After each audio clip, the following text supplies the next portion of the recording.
I have published a lot of books in the past 6 years. Like a lot.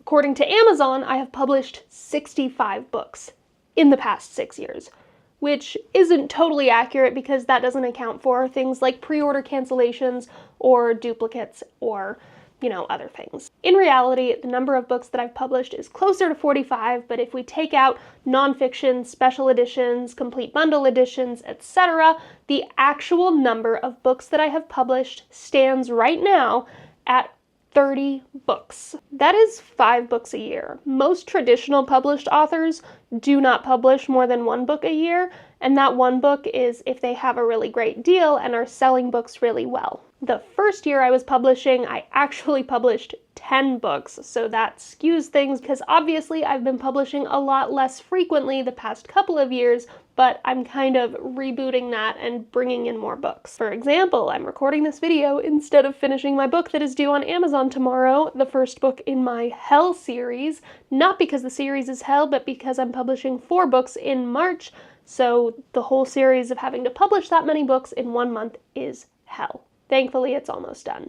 But because I have been publishing for so long and I've published so many books, I thought it might be fun to comb through my sales data and figure out what my worst selling book or series was, and it didn't take me long to find. I honestly assumed that it would be Rein Him In, my $1 Million Writers book one, because that doesn't have any sequels, it's the only book in its series, and it's only been out for like a year, maybe less. So I figured if anything had low sales, that would be it. But in fact, Rein Him In made $14 more than my Night Court series with all of my books total. This is the series I'm talking about. This is the full series edition, which I can sell pretty decently on TikTok, but still haven't cracked the code on Amazon. It's also the only book where I have sold more physical copies through TikTok than physical copies through Amazon. But still, it has never been a profitable book. And by book, I mean series. But I am going to change that with a marketing revival, and I'm going to walk you through exactly what I'm going to do for that. If you don't know who I am Kate, and I have helped over 3,000 authors succeed with self-publishing and make more money using social media, and on a somewhat weekly basis. I try to make it weekly, but it's not always happening. I try to post on this channel to give you tips on self-publishing and making money through self-publishing. So before we can go into the fixes, let's look at the main reasons that this series failed.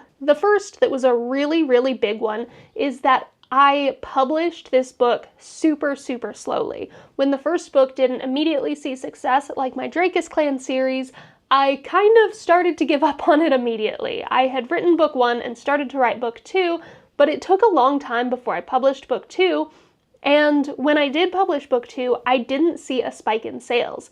In fact, the only spike on my chart that you can see is $200 January of 2023. That is 2 years after I published book 1 that I finally published the 3rd book in the series. For books that are as short as this series is, and for books that are as short as these books in this series are, that's a ridiculously slow publishing schedule. A book a year for that series, instead of just getting them all done and rapid releasing them, really messed with my analytics and the ability to be seen on Amazon overall versus having to do a lot of the marketing on my own. And speaking of it being slow because of how short the books are, there's also not a lot of read-through. The percentage on my read-through is pretty decent, but I'm not making a ton of money when people read it through things like Kindle Unlimited because the books are short. They don't make me a lot of money because even when people read the book all the way through,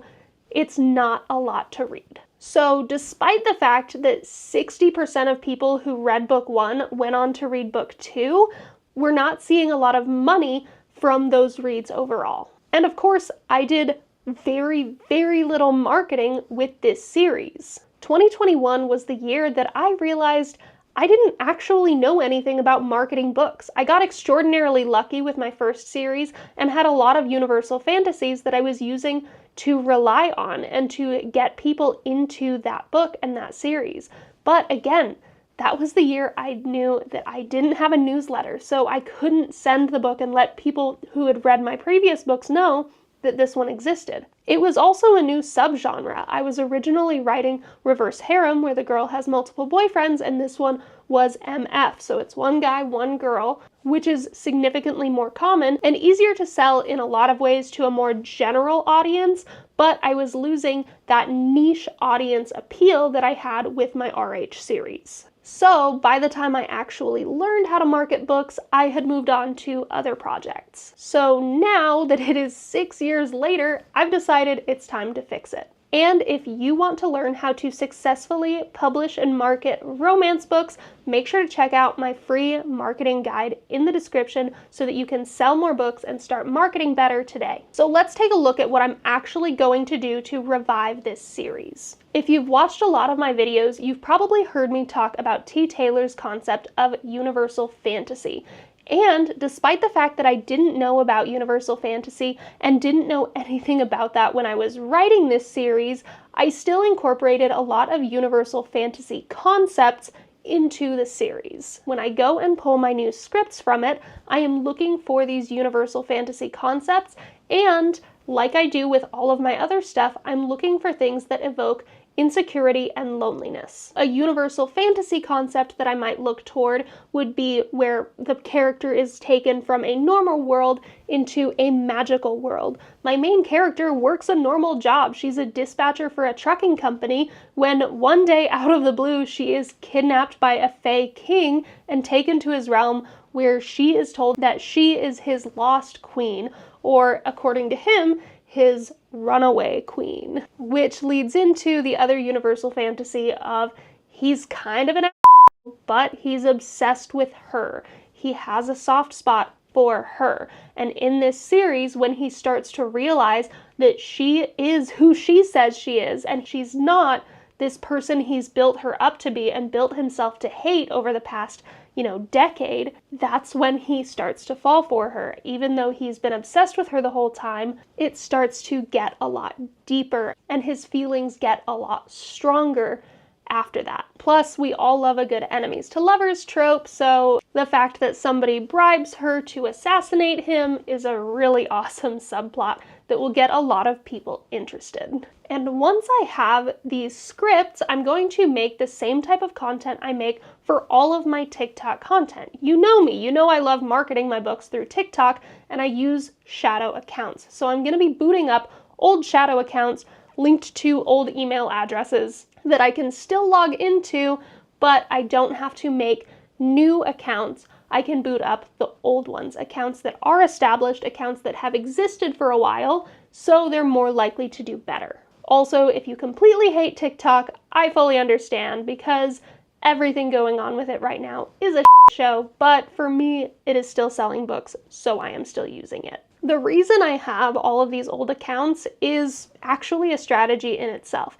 It's not because I would make a new account because I wanted to start over and try again. I actually very purposely made a lot of shadow accounts over the course of 2022, 2023, and 2024 in order to have backup accounts. If I had to log out of an underperforming account, give it time to rest for a while, I still had the same number of accounts that I would be logged into and that I would be using to post. Which means that when I'm marketing consistently, I don't see significant lulls in my income because accounts that aren't performing well get logged out, they get to rest for a while, and I just log into a different one and I'm posting there as long as that one works. And I literally just cycle through these accounts. So this one that I logged out of 6 months ago, I might log into tomorrow for this new project for rebooting this series. I'm not deleting old accounts. I'm just logging out, I'm saving all my login information,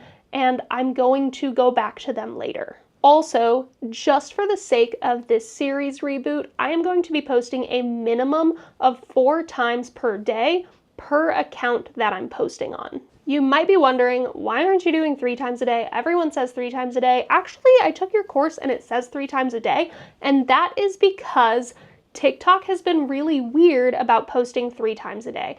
Posting twice, you'll get about the same number of views if your account is healthy and doing well. Once you hit the 3rd post, that 3rd post probably won't do super well unless you post a 4th and possibly a 5th post. So I'm going to be posting a minimum of 4 times a day so that I'm getting more views, so that my views are compounding, so that people are starting to go into that book, and I can start to see how my content transfers over into sales for this book, especially because I'm pulling new TikTok scripts for it.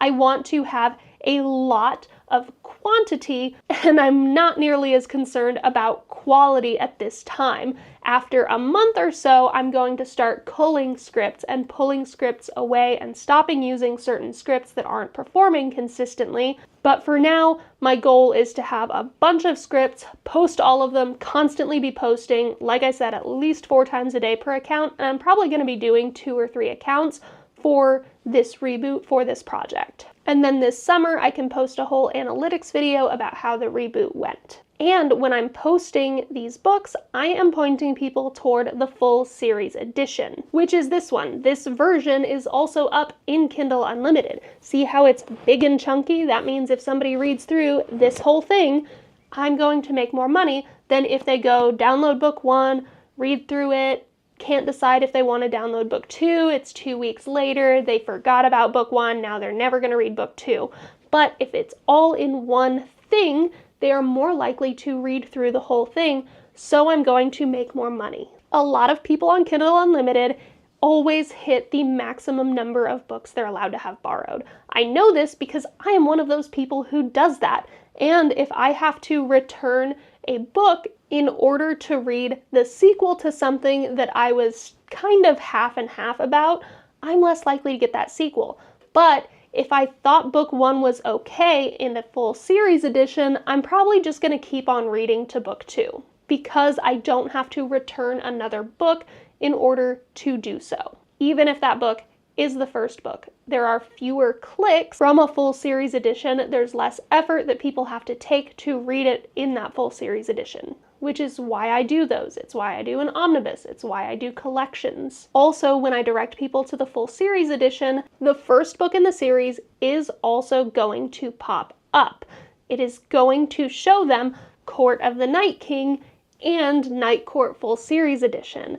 Whereas if I tell them the book title is Court of the Night King, then it's probably not going to show them the full series edition. So people who are unsure about downloading a full series edition might just download book 1, but that's a lot less likely to happen when you go the other way. When you send people to just the first book, they're less likely to just download the full series edition because they're less likely to see it. They're less likely to know that it exists. So I am telling you, it is so very possible to sell your backlist. If you started publishing a few years ago and then gave up and you took a break and you had a baby and then you had postpartum depression and now you're like, I want to start publishing again, but I don't have the time to write a book, start marketing your backlist. I am literally doing this to prove that you can revive older books. I have helped other authors revive older books and end up in the top 100 on all books on Amazon with books that were older. You don't have to have a brand new book out